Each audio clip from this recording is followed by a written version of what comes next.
with Celtic Pink Floyd. Yeah. I'd only just barely realized that the Patrick D'Arcy of Wall Up the Spot, which is an album that I've been loving for years already, Oh, that's cool. Yeah. was the same Patrick I was about to talk to who plays with Celtic Pink Floyd. Because there's so many of us. Oh, right, yeah. Yeah, the phone book's just bursting with Patrick D'Arcy's. Yeah. Yeah, Mhm. yeah, that's actually, I'm curious. This is like very trivial, but in my head, and when I'm saying it out loud, I always say D'Arcy. Yeah, the apostrophe is silent. So, people say, Diodario strings or Right, yeah. D'Angelico guitars or whatever. But it's all D'Angelico and Diodario. Yeah. Like, you go to Italy and they'd be looking at you going like, what? Yeah. You don't pronounce the apostrophe. Right. It's one of my missions. I'm like a Uilleann Pipe evangelist and an apostrophe evangelist. Like Those spreading two the things. word. Yeah. That's my speciality. And speciality, that's another one, that word. Not going to say specialty, speciality. That's the speciality. third. So three missions in life. It's a weird Jurassic Park reference.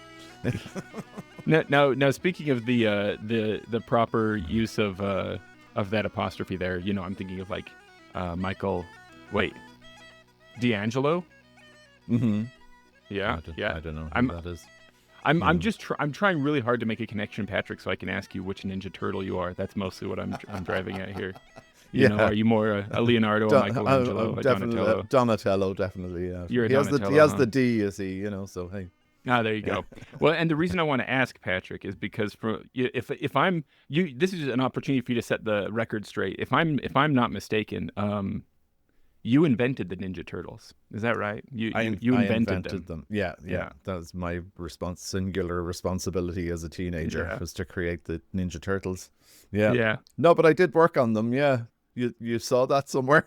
This blows my mind, Patrick. This is how the onion keeps unwrapping. I went from this initial experience of being like, oh, the same guy who did that awesome album I like, he's also with this awesome group I like. Oh, what a funny thing. And the further I go, the more I'm like, and he worked on the cartoon I watched when I was a kid? What? You've been in my life. Yeah, it's right. Yeah. The cartoon I watched as well when I was a kid, and then all of a sudden I'm working on it. Yeah. You were in my favorite Geico commercial. Oh yeah, excellent, very good. Thank you for watching. Yeah. In so many ways, you've been present in my life for such a long time, and I didn't even realize it. And you turned out reasonably unscathed. Congratulations! Can you believe it? I know, it's well done. Yeah. How did that Ninja? And first of all, how did the Ninja Turtles gig come about? But also, did that give you a lot of time to think about which turtle precisely you were and for what reasons? Did you have a favorite turtle to paint? I'd love to hear anything about that. I love animation. This is cool. Yeah, tell me about it. So it was straight out of high school or secondary school, as we say over there. There was my sister was working as an in-between artist for this company called Murakami Wolf in Dublin, and they were the company that were making the Ninja Turtles series, the original series. And what does an in-between artist do? In between, well, what was she doing? She was in between artists. They draw the drawings between the main keyframes that the animator would draw, and they would draw the drawing. So if the character is like looking to the left and then they're looking to the right, the in-betweener would draw all the drawings in between. Yeah, at 16 frames a second or whatever it was. Yeah, so they're sort of provided with the starting point and the end point of that little motion, and they fill it in to make it work. Exactly, and they're given instructions what the movement is, and But the cleanup artist, which my sister was doing, would take the animator's drawing, which was always very artistic and lots of pencil movement and stuff, and they would take the pencil and draw a perfect line over each thing, so it just looked like this perfect, like, clean line, and the line could be thicker and thinner depending, all that kind of thing, the line it was really amazing to see, like, just the detail in it. But what was it? What I was doing was I went in for a test. That was it. Like, they did these tests looking for people to work in this field, and then I went in and did for cell painting. I was doing cell painting. So was the test like how precise is your attention to detail, or like color vision, or ability to match colors, maybe, or what kind of test are we talking? It's or was it a weird test, like totally unrelated? And they just had like strange walk on this tightrope over this bit of crocodiles. No, it was more. It was just they gave you cells to paint, so it was basically just like a coloring book kind of thing. So a cell was an acetate, piece of plastic acetate, whatever it was, and they'd have the in-betweeners drawing Xeroxed. Or not the in-betweener, but the cleanup artist drawing Xeroxed onto the page. Because then TV, they would, at least on this show, Xerox the drawing onto the cell. And then you turn the cell over and then you paint in you follow the guide and you paint in the cell, It's basically like coloring by numbers kind of thing. But, it was a great job. It was like, just straight out of school and getting paid doing something I enjoyed, Yeah, that's very cool. Yeah, and my whole thing was like the more you painted, the more you got paid. So I'm good at kind of like focusing on a thing and sort of getting good at it and like on one thing and just like get obsessed with it. So I did with that, and it meant I got a few extra pints at the weekend kind of thing, So. Yeah. Do you feel like that is a personality trait that served you well in other pursuits like music, including music, where you find a thing you like, you focus in on it real deep, even to the detriment of other, maybe you even ignore other things. Ill an obsession, like, that's the thing. That is the thing, It's like, I named it that because the website, I named it that because, it was a thing, it was real. that was another of these moments for me, Patrick, as I was looking like sleuthing through anything I could find about you. Is like I've been hopping on Uilleann Obsession again for years, mostly looking at classifieds, trying, just basically dreaming, oh, wouldn't that be cool? And then to realize, oh, this same fella who's been present in my life in so many ways also made that website. That was him. Wow. Yeah, that's hilarious. But then, I had no idea. Yeah, and that's it. The animation stuff, like I did that in Ireland, and then I moved to America, and I did it here again in California, and then and that led to working with like the Monty Python guys, and just all these that's so wild different things like Quincy Jones, and just really amazing. Like sort of when I look back, and all the Pink Floyd guys, the company I ended up working for in LA were like Bob Ezrin, who was a huge music producer, and Scott Page was the saxophone player in Pink Floyd, and you know all this kind of thing. It was just bizarre to look back on, and kind of go, maybe if I had done a few things differently, maybe I'd have a nicer car now or something, But, I was right there. It's a pretty wild life though, even as it is. Yeah, go on. Yeah, it led that the animation thing led then to the website thing, So I do websites as well. So it kind of got me into, I wanted to build a website for Uilleann Pipes because I was obsessed now about Uilleann Pipes, and I couldn't find anything online, and the web was pretty new at the time as far as, regular people being able to access it and use it and all that. So I got into web development then, just on a very basic level, and then just gathered the tools for my toolbox along the way, and kind of just, and that was the obsession thing, it was like getting into the web thing, and which was wonderful because it enabled me to have a nice career for a number of years there, and I still continue to do some every now and again. Yeah, that's I mean, I'm not trying to just like reduce your, of course, multifaceted and complicated life experience to like a simple formula or anything like that, but I do think it's fun to kind of like distill patterns or propensities that kind of end up doing a thing. And I like what's formulating, at least to me, it's looking like kind of a a guy going through life going, here's a thing I like. Does it exist the way I want it? No, then I'll build it, and just like carrying on, I'll make it happen, Yeah, totally. And it was nothing planned or anything. Like my sister kind of jokes with me. I've got 3 sisters, but the youngest one, she'll just be like, so did you like, study for this or have a plan and all this kind of thing? And I'm just like, no. I just followed my passions as they happy to float around, as they arose kind of thing, Unfortunately, they were good passions. So, You know? Right. Yeah. He could have been impassioned with other things. Lucky, Yeah, you know, worked out all right. Yeah. I could have got into like American football or something, and God help me then, you know. That's right. Yeah. Yeah, that's right. Well, then I'm curious, Patrick, to look at that kind of like, here's the thing I'm into, I'm obsessed with it, I'm really digging into it. Are there things like, is there a short list in your mind of obsessions that you still look forward to diving into next? You know, kind of some someday obsessions, or do you feel satisfied with your current obsessions? It's constant. It never stops. Yeah. It's like, you know, I've been into like, I was into accordions there for a while, and guitars, obviously, hanging behind me on the wall, and like fountain pens and all sorts of nonsense, all sorts of things. Like I like all these things, like things that are there's quality in them, or you know, and there's a knack to figuring them out and that kind of thing. You know, I like that. These pencils, by the way, are amazing. Blackwing pencils.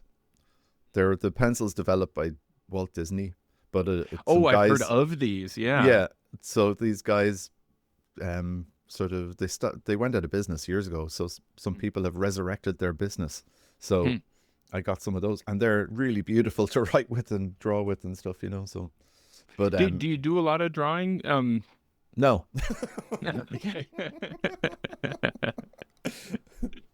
Yeah, I just thought I mean, that's fine. I was good. just curious if that kind of carried forward or not. I used to, you know. I was trying to find a way to find any kind of recording, and I haven't succeeded yet. Of you, I gather you've at some point picked up some interest in the bansuri and the sitar as well. Yeah, the sitar I played for a while. I learned. I drove up to the Ali Akbar Khan School.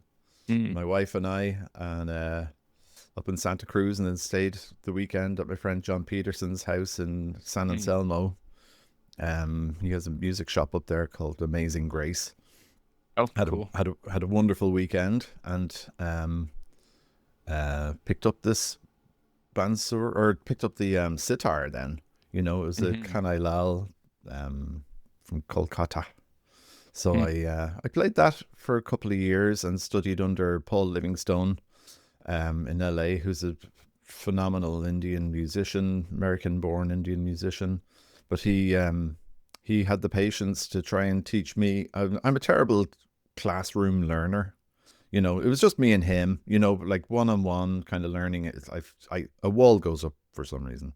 So it's the kind of thing where I woodshed at home a lot, you know, for things I want to get good at and that kind of thing. So the pipes were perfect for that, because you could go and get, you know, a short lesson, or even like a week's worth of lessons, and have the recordings to work with once you came home, and just focus on those, and, you know, that kind of thing. But I don't feel like I do well in classroom environments for some reason.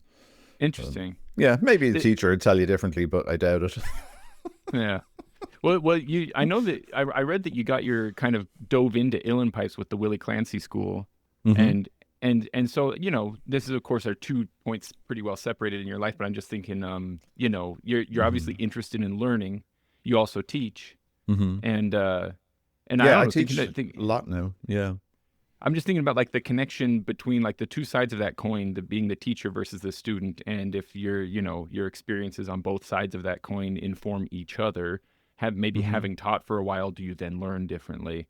Oh, absolutely. Having learned a lot, do you then teach differently? That kind of thing, you know? Yeah, and it just keeps the music fresh in your mind as well, you know? It's like, it definitely, you know, it's like I leave it up to my students to tell me what they want to learn, so that, like, as far as if a tune has jumped out at them, I always found that tunes would jump out at me, and still they do. Like, there's this tune, The Humours of Castle Oliver, that I had never heard before, and then my friend, a student of mine, suggested it, and it turns out it's the opening track, I think, on Fiacro Regan's album.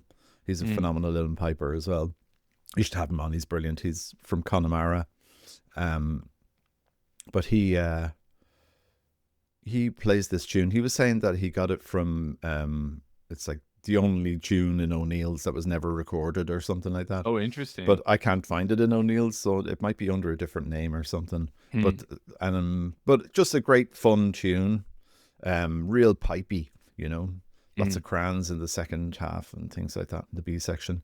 But yeah, and so that, like a student saying, will you teach me this tune? So then I have to go and figure out, how does this tune go? Oh, sure. Yeah. And then turns out it's like my favorite thing right now, you know?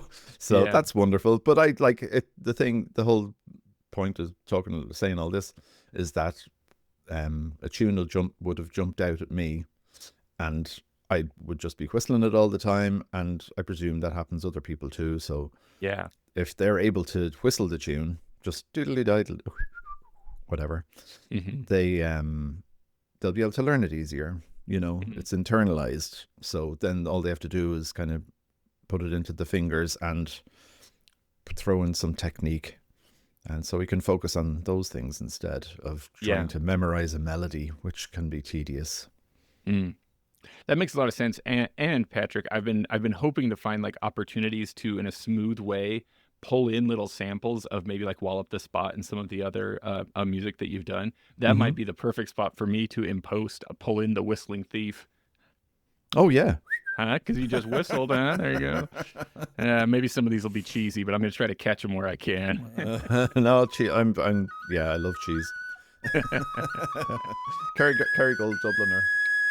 There's Pat come over the hill, his colleen fair to see, not whistling low but shrill, his signal sure to be. Oh Mary the mother cried, "'Tis somebody whistling sure, oh mother it is the wind, you know, that's whistling through the door with me fell the la la, with me fell the la lay, with me fell the la la, right fell the la lay. I've lived a long time, Mary, in this old house, me dear, but the wind to whistle like that I never yet did hear. But mother, you know the fiddle hangs close beside the chink, and the wind upon the strings is playing the tune, I think, with me fell the la la, with me fell the la lay, with me fell the la la, right fell the la lay. The dog is barking now, the fiddle can play the tune, but mother, you know they say dogs bark when they see the moon. But how can he see the moon, girl, when he is old and blind? Blind dogs don't bark at the moon, you know, nor fiddles don't play with the wind. With me fell the la la, with me fell the la lay, with me fell the la la, right fell the la lay. And now I hear a pig, uneasy in its mind, but mother, you know they say that pigs can see the wind. That's true enough by day, but then you may remark, a pig no more than we can see anything in the dark. With me fell the la la, with me fell the la lay, with me fell the la la, right fell the la lay. I'm not such a fool as you think, I knew very well it was Pat. Go home, you whistling thief, and do get away out of that. And you go into bed, don't play upon me your jeers. Although I've lost my sight, I haven't lost me ears. With me fell the la la, with me fell the la lay, with me fell the la la, right fell the la lay. So lads, when courting go, and for your sweethearts wait, take care not to whistle too loud, in case the old woman might wake. From the days when I was young, oh forget it I never can, for I knew the difference between the fiddle, a dog and a man. With me fell the la la. I'll tell you what. The one. Yeah. You know that butter, Kerrygold butter. Uh-huh. I get overwhelmed at Costco. It's like I think in general grocery shopping is and I'm not saying this to try to sound quirky. Like genuinely, like I break out in sweats and stuff. Like it's not. I don't enjoy the experience generally. I like don't get me wrong. I like shopping. I just don't like being at a grocery store. It's stressful somehow. And Costco to me is just like the hardest of it all. So multiple times I've been inside of a Costco and had to just be like, I can't do it, and just leave. You know. Anyway, I was at a. I don't want to go on a cruise. Right. I was at a Costco a while ago needing butter, but could not find the butter like section, the dairy area, because there were no signs. You know, I couldn't find it, and there was Kerrygold butter in a different area. It's like the specialty butter, more expensive than what we usually buy. You know, but I was like, I'll just grab it and go. Yeah. And in so many ways, I have regretted that day and I will regret it forever because that butter is so much better. It is. And I thought butter was just butter. I didn't realize until then that like, no, really, this is a lot better. And so now it's like all other butters are ruined for me. Yeah. Although they have, I had one the other day at a friend's house. It's a Costco. I think it was Costco, but it was where was it from? They have their own like Kirkland brand butter. Oh, that's sure, like, yeah. That's like from like France. I don't know if it was from France. Well, if it wasn't something. from Ireland, you better be careful that you don't. Oh, I know. I know. Yeah, Kerrygold, I love you, but send me free butter and cheese. But but it was very good. I was surprised. I was kind of like, oh, this is actually nice. Okay. Yeah. But then there was that scandal about the packaging that the Kerrygold stuff was in. It was like, it wasn't BPA free or something like that. I didn't follow that, and I choose not to. Yeah, exactly. Yeah, I turned a blind eye to that, but it was, yeah, but it's wonderful stuff. And then we were talking about obsessions or whatever as well, but barbecue right now, smoking. Oh, really? Smoking meat is what I'm doing the most of these days, kind of. Your home base is in Tennessee, is that right? Tennessee, buddy. Well done. That was good. I'm working on it. That's really good. Is there a strong sort of like barbecue culture over there? I'm familiar with like the arguments between I don't know, Texas style and there's another style. Yeah, Texas and Carolina style. The Carolinas, your mustards versus your vinegars, stuff like that. Yeah, and I'm all deep that. in it. Yeah, I just want smoky meat. That's all I want. Just smoky, huh? Yeah, smoky and peppery and salty. Woo, baby. Yeah, and there is a lot of barbecue. Like everybody has a grill in their yard here, or a smoker type of situation, and everybody has a massive flatbed trailer as well for some reason. So. Well, for Holland, they're bagpipes. Exactly. For all their band equipment, Yeah. But yeah. Usually, that's true. Actually, are you in or near Nashville? Maybe that is exactly what it is. Yeah. It's like I can't fit it all in the back of my car anymore. You got to get a flatbed. And I have to say, I'm kind of jealous. I want one as well because these kayaks I got are so bloody heavy. It's so hard to get them on the roof of the car. So it'd be nice to have a flatbed trailer, be able to pull them down the river. Yeah, that or it starts making the inflatables look more and more attractive. Yeah. Now, I know you've told the story a lot of times before, and so and you even mentioned it when we talked with the Celtic Pink Floyd fellas as well. And so I don't mean to make you just repeat it, but of course, other ways that you've been present in so many of our lives include playing with the Flogging Mollies. So that's also super cool. Where was the coming to the United States and the like working in sort of like the animation spillover into like picking up a mandolin there and stuff like that. Was this all a pretty continuous experience in your life, or looking back, are these separate chapters? It was pretty continuous. It all kind of happened like within the first few months of me arriving in America. Like I got this Morrison visa. There was a visa lottery that was going on in Ireland. Basically everybody that I knew growing up applied for it and got it. So everybody came on at least a vacation, but at most, I'm here 30 something years, It's a long vacation. Yeah, exactly. And it felt like that for a long time, so so that was nice. But it all kind of happened very quickly. I came to move to Los Angeles. I like straight away I was just working doing like construction kind of jobs and things, just making ends meet. And then during that time started hanging around in Molly Malone's pub on Fairfax in Hollywood. And just there was this band called the Dave King Band that I really liked. They had a great vibe to them, and so I great powerful energy, brilliant musicians, and so I just started hanging around. I think they were playing every Monday night at Molly Malone's, and then and they played down in Fair City as well, which was the guys in Keith Roberts from the Young Dubliners. He actually owned that pub with another guy. So they played there as like on a Saturday every now and again, but it was kind of like the Young Dubliners pub, I see. So it was really cool. Their territory. It used to be a Mexican restaurant. So it was all like white white plaster walls and terracotta tile and stuff. Very un-Irish, but it was just filled with people that either were Irish or were liked Irishy things. Because like the Waterboys were popular at the time, and and still popular. It's a fantastic band. But things like that. But they were looking for, then the Dave King band were looking for a mandolin player. I don't know what actually happened to the old guy. I think he just stuck to his day job kind of thing. And then so they asked me if they knew I played a bit of guitar, and they're like, "Can you play mandolin too?" And I was like, "Oh yeah, of course." It's just smaller. It'll be even easier. Yeah, exactly. So I went down to McCabe's guitar shop in Santa Monica and got a cheap little harmony mandolin.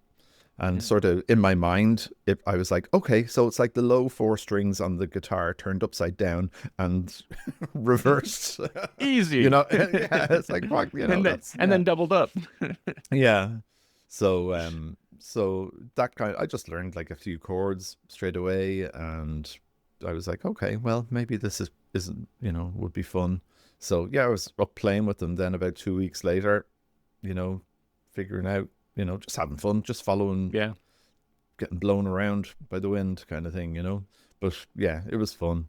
It was played there like every Monday night for years, I think it was about 3 years. And then and then I hit the wall the same as the old mandolin player, where it was like, okay, I'll just stick with my day job. Because it was just growing at the time as well. So was that experience what turned you toward maybe, well, I don't mean that you didn't have interest in traditional Irish music before that, but did that kind of turn you in that direction more intensely?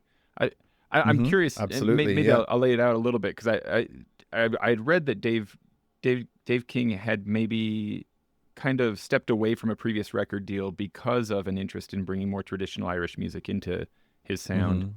Yeah, because he was a total heavy metal rocker dude. Yeah. The scream, wah! Like Iron Maiden-y kind of stuff. Yeah. He was in a band called Kathmandu and Fastway. That, I'd never heard of them, but they were big, I guess. They had hits. I was into like all the alternative stuff back then, so I don't know. But I also loved like Led Zeppelin and all that kind of thing. So that was all my guitar, and Jimi Hendrix and then all the other guitar guys, Joe Satriani and Steve Vai and all that kind of thing. But, bedroom guitar player kind of thing. But I had a few guitar students as well. In Ireland, so that was nice. So the teaching thing was always kind of in the background there. That was as well. Always there too. Yeah, but and I don't mean this to be like painting with too broad a brush or like generalizing or reductive in any way, Patrick. But I feel like there's maybe to some degree a sense that like when a person leaves home, in some ways that makes them focus on home in a different way. Oh yeah. Do you feel like that was maybe part of it too? Like maybe being away from Ireland made you even more focused on Irish traditional music, or maybe not so much? It might have. I don't know. I don't think it was a huge factor, because like uilleann piping and traditional Irish music was never a big thing in my life in Ireland. I see. So like I'd hear the Uilleann Pipes in a Kerrygold commercial or something. Oh, sure. We got to keep it all tied together. Yeah, exactly, full circle. And Liam O'Flynn and Davy Spillane would show up playing, like their piping would show up in commercials every now and again. Or it'd be like there was a show, The Late Late Show, which everybody in the country watched on a Saturday night. And then the younger people would say, no, it wasn't Saturday, it was Friday, because it changed nights and things like that, the way. But then so those bands would, like Planksty and the Body Band and all these amazing bands would be on there, and you just happen to see them, and I was always fascinated. I'd always be like, what's that instrument, and then wanted to know more, but found it impossible to learn more. There was a guy I met one time who he was playing guitar in a little like garage band I was in. I was playing bass, and he I heard he was an uilleann piper, and I was like, oh, can I see them even? Like, can you bring them to rehearsal or whatever? And he was like, no. It's like, no. Yeah, didn't want to risk it. No, they're too valuable. I don't want to take them out of the house, kind of thing. It was just like, I was so disappointed, because maybe my piping journey would have began then instead of when I was 24 or 25. Has that affected you at all? Like, if you have students or friends or anybody else who's like, "What, you play uilleann pipes? Can I try them?" Are you a little more? What would you say? Like, I was gonna say fast and loose with letting people touch them, but I don't know if that's the right way to put that.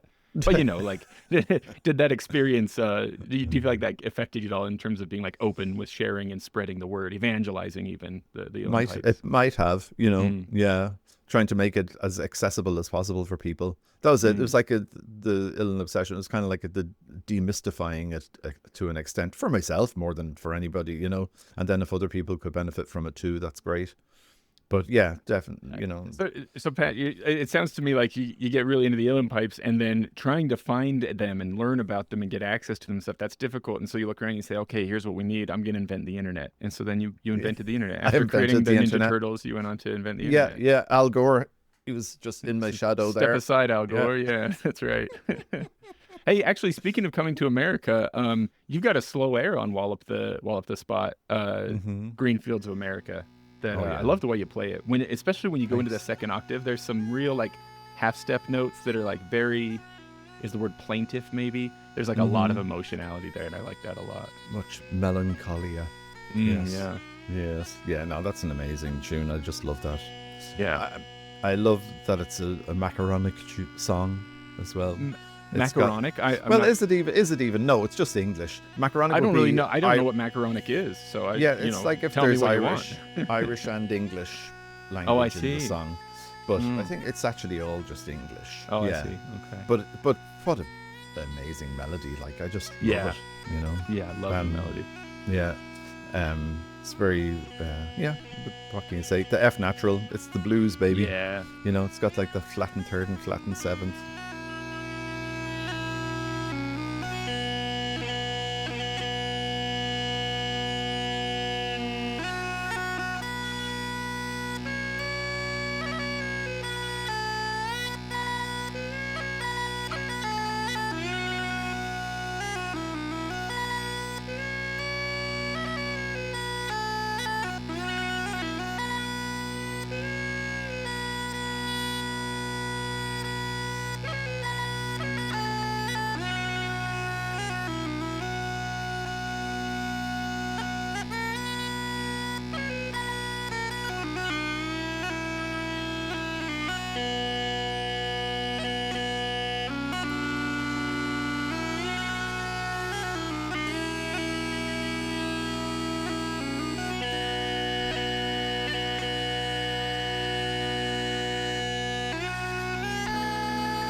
Beautiful melody, and then of course you're playing it beautifully, and also it's captured beautifully. I love that album, and I don't mean to harp on wrong instrument. I should have thought of a different way to say that. I don't harp on anyway. I was trying to make a joke, and actually no, I think like harping on I think is actually a negative thing anyway. But just you're that doing album, great. Yeah. that album, it's like your playing is excellent, of course, but like from the first time I heard it, I was like,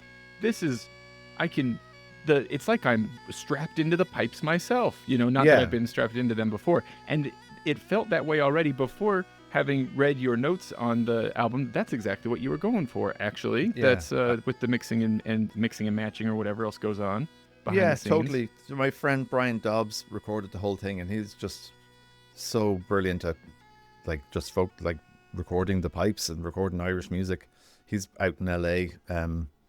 But that was my whole thing. I just wanted people to be able to experience the pipes the way I do when I'm playing them, because so many piping recordings are like they sound like they're way off in the distance, or the drones are too quiet. You know, it's like, why are they doing that? You know, it's like they're supposed to sound like the pipes kind of thing, you know? So that is an interesting thing, right? To realize that, like, maybe this is true for all instruments, but maybe it's extra true for pipes. I'm not sure. But that to realize that, like, the way it's sounding to me isn't actually the way it's sounding to that person over there, just because of where we are. Yeah. Like it's always interesting when someone else is playing your pipes. And, you know, and that's I would also, to answer your question from earlier, I would allow, like, people that ask me, can I give them a go? I'm usually like, yeah, please be careful, you know. Right, yeah. Are you sitting down? Yeah. Oh, yeah. And I sit them down, and then I, like, put the bellows on them, because it's always like, what are, like, the person's always just so confused, like, what is happening, you know, what do I do with this thing, you know? So you have to kind of step them through every step, literally. But yeah, now I've lost my track of thought. Hearing the pipes from a different perspective than so in this driver's someone else playing your pipes, and you hearing what they sound like to a listener when you're playing them, assuming that they're playing them. Everybody that plays, like, no matter who plays the same set of pipes, it's going to sound different, you know. It's like there was a wonderful kind of an experiment but concert that was done at the Seamus Ennis Cultural Centre in Fingal in North County Dublin. But Seamus Ennis was an amazing piper from the last century. But his pipes were a coin set in C sharp, so they had been refurbished. I'm trying to remember by who. I know Andreas Rogge in Germany he refurbished them at one point. But I don't know, maybe it was Ronan Brown. Who else? It was Jimmy O'Brien Moran. Like,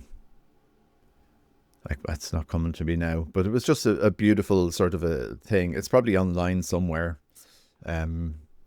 But each of them just passing Seamus's pipes along and playing them, and the hurdles that they had to go through to make them work, because it turned out that the chanter was a left-handed chanter and stuff, so which was very interesting. So the whole set must have been left-handed at some point then, I guess. I don't know.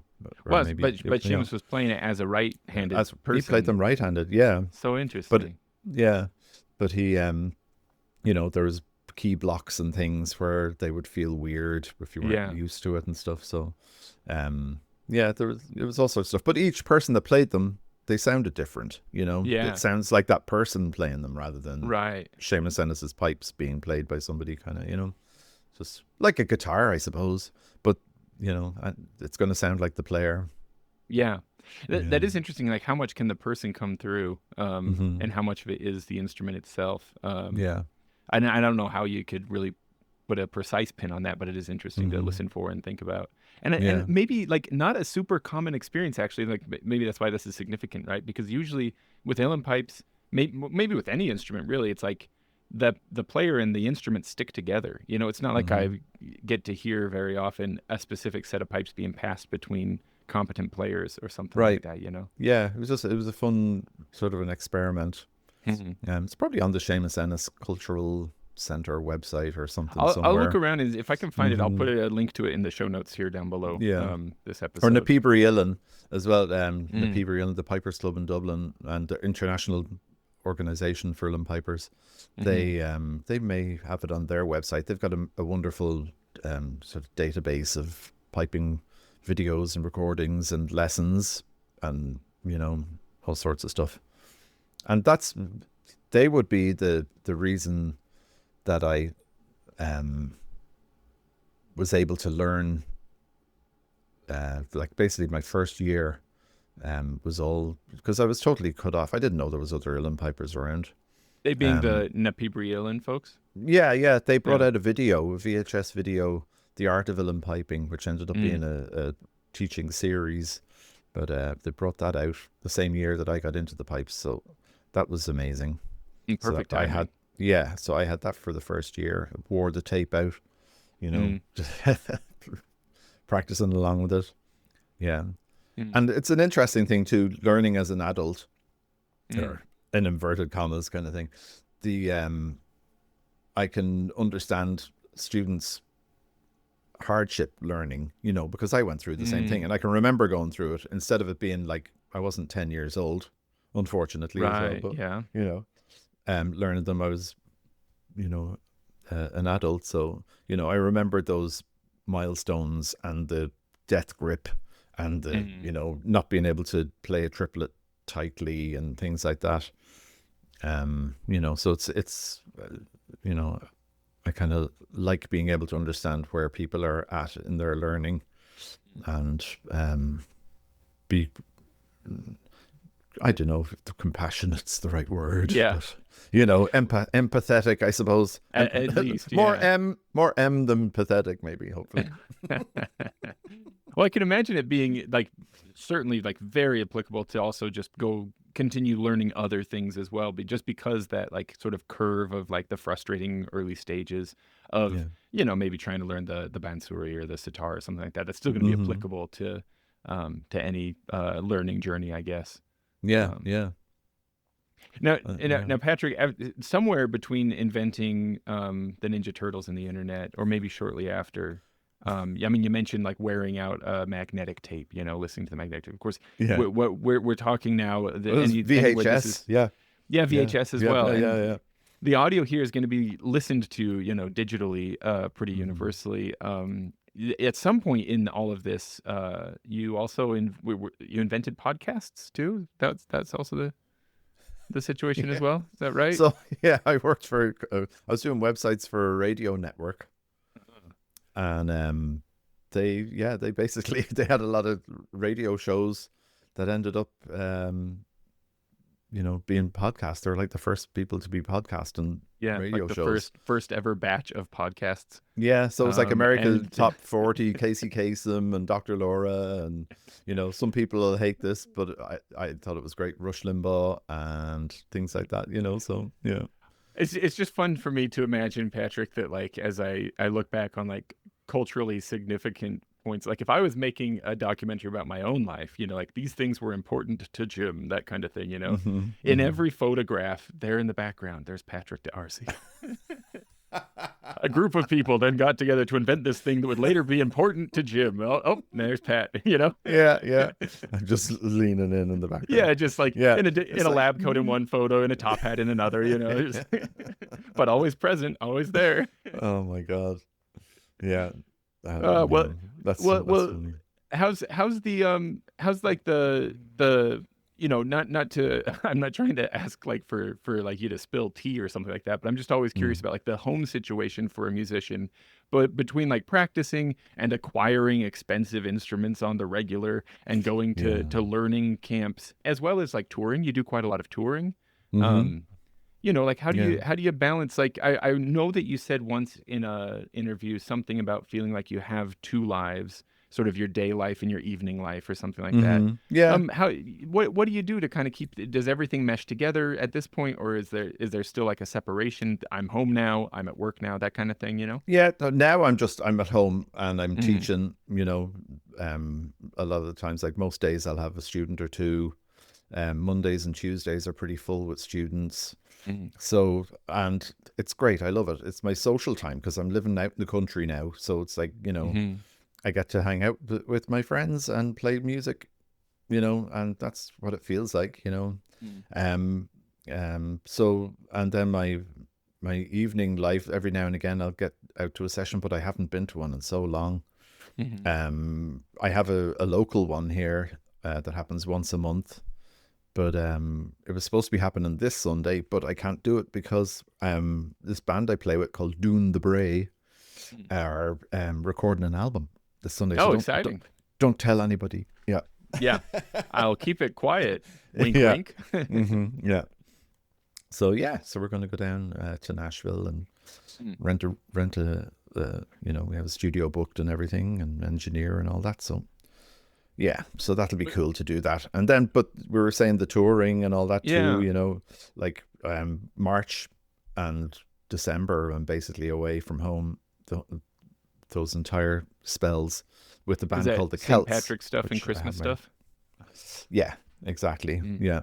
So a friend of mine, Zach White, he put a video up recently, just saying, because he's primarily a bluegrass player and singer and amazing guitar player and banjo player, but he was saying that hey, bluegrass people, let the Irish musicians have March. We have we have the fall.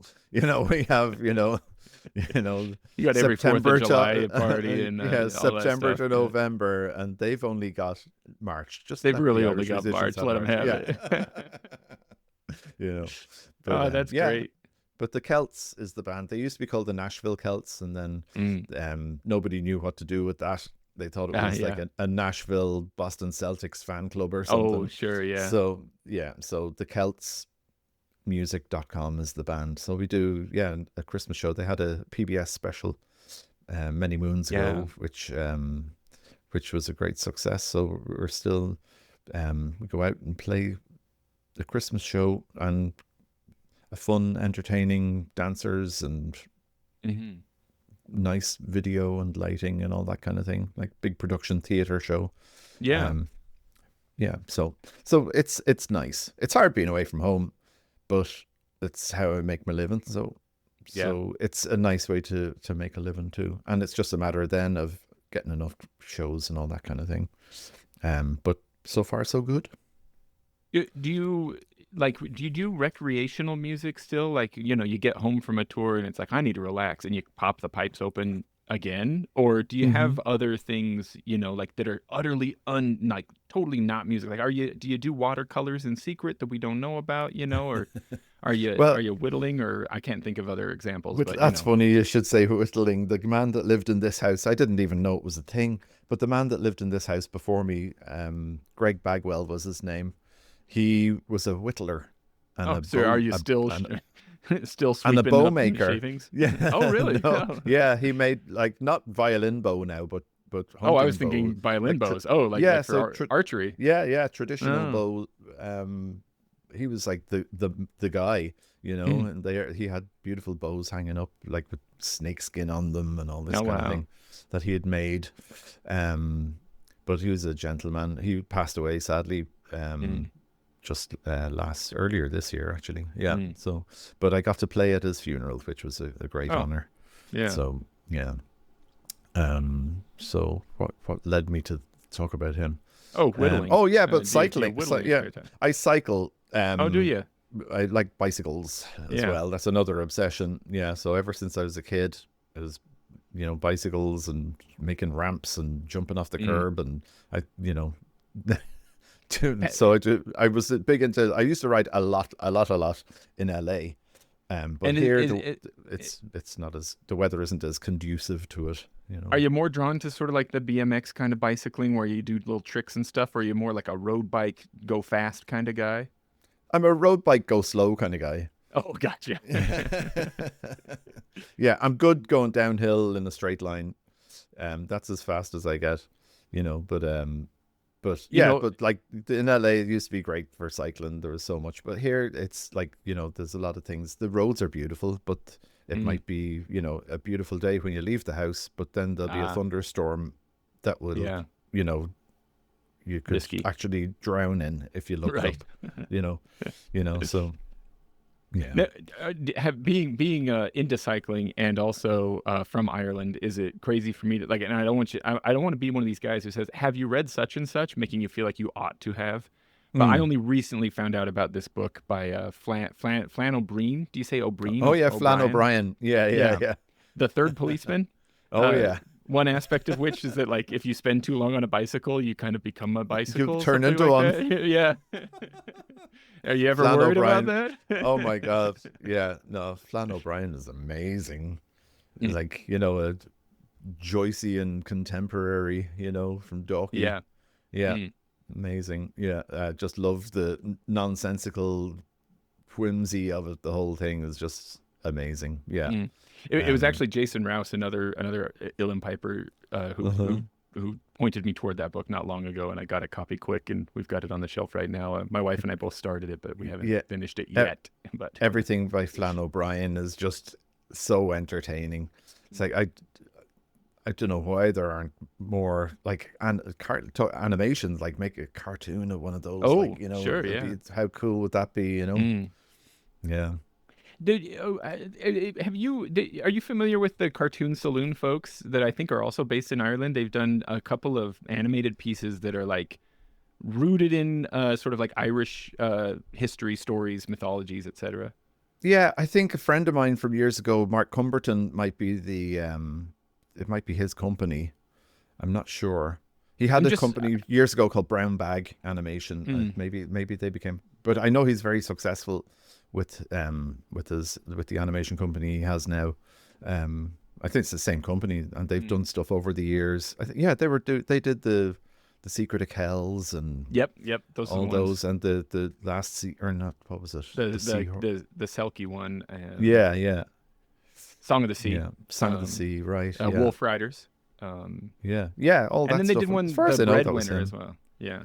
Oh, well, I think to myself, like, who's the best piper to play music for these animated films? It's obviously Patrick Darcy. So I just thought, I wonder if you've been on there. I'm waiting for the call, baby. Yeah.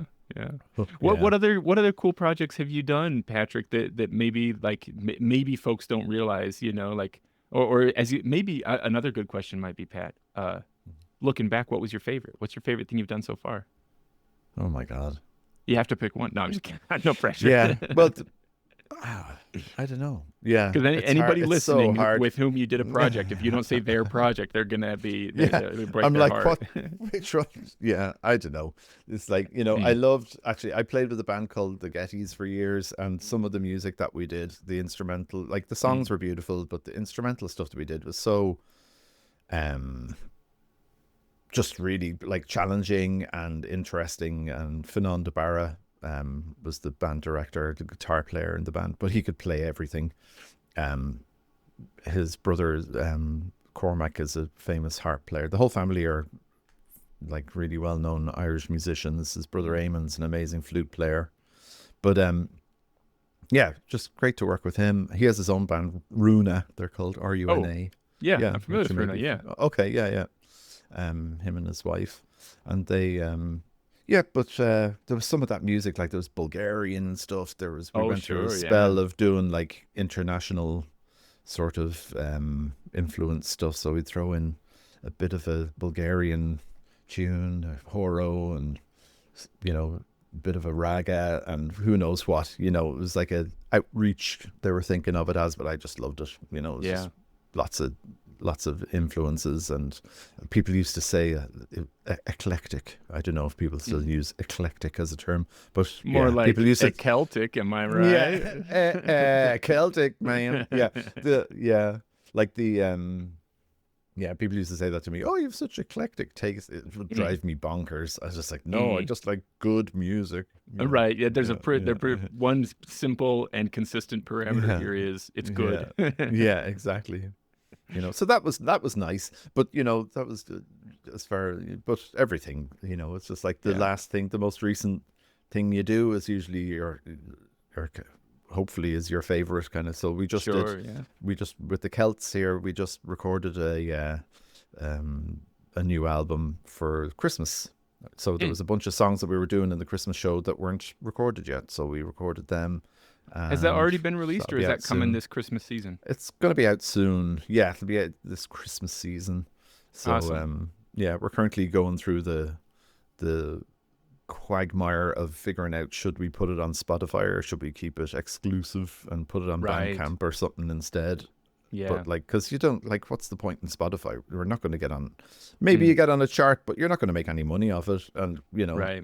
Who knows? It's indeed, all depending on how you do it, it might cost you money. So yeah, right. And it's all just so overwhelmed with stuff. I saw yesterday that Spotify removed 75 million AI songs from their platform.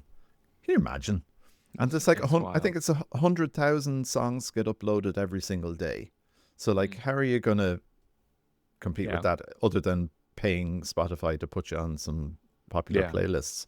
And you're not we're not going to do that, you know. So. I feel sure that I'm not the only one, Patrick, that like at this point, like for years I was kind of like, mostly on the streaming, but like had a few albums on Bandcamp. Like I'd pick them up. Like it was like if I had to, if it wasn't elsewhere, I'd get it on Bandcamp. Or if I really liked the artist and wanted to support them, I'd get their album on Bandcamp, even though I was listening to it on a streaming platform. At this point, I've given up on that split model entirely. I'm feeling like I'm 90% there, Patrick, where I'm like, if it's not on Bandcamp, I don't need it. That's I do the same thing. I always, if it's somebody I like, I'll get their CD, because I know that's the only way I'm making money, other than playing shows, is to sell a CD here and there. Yeah. But and I handle the merch for the band as well, for the Celts. So getting the T-shirts made and getting the CDs printed and all that stuff, and selling it. I do the lobby, sell the stuff in the lobby and all that, and keep a, but which is great. It's like it's an added little, makes the tour even more viable, to do, instead of it being a loss. You might make a bit of money, kind of thing, but Well, Patrick, speaking of that, I would like to give away a copy of one of your albums. We've got easy access for me to be able to send somebody a copy on Bandcamp of either Wallop the Spot or Rattle the Knee. Oh, fantastic! Yeah. And so I have no physical copies of Wallop the Spot anymore, but I do of Rattle the Knee. All right. What I'll do is the winner, I'll give them the option to choose. And then if they prefer to have it in their Bandcamp library, then Wallop the Spot is an option, and I'll just send them a gift code for it. And then if they prefer a physical CD, then we'll have the Rattle the Knee option, and I'll coordinate the purchase with you. And so I've got my Cthulhu Dice Tower here, and I'm gonna drop a die through, and we're gonna see whom among the supporters of the Patreon supporters of this show wins a Patrick D'Arcy album this time. We got a 3. That is going to be... Don't forget silent apostrophe, remember? Don't forget Patrick D'Arcy. D'Arcy. D'Arcy. My bad. Hart Greenwood, thank you so much for supporting the show, and I will reach out to you and find out what your preference is for which album you win. Nice one, Hart. And on that note, Patrick, I wonder, do you have, I wouldn't say a favorite track, but maybe a track that we could go out on from one of these albums? Anyone that comes to mind that we could kind of like let it play out as we go? I mean, I like the jig set, the Kyla Canariga jig set. Yes. There's like the reason that's so fresh in my mind is just that a student wants to learn that set. So that might be a nice one. Oh, perfect. We'll roll out on that.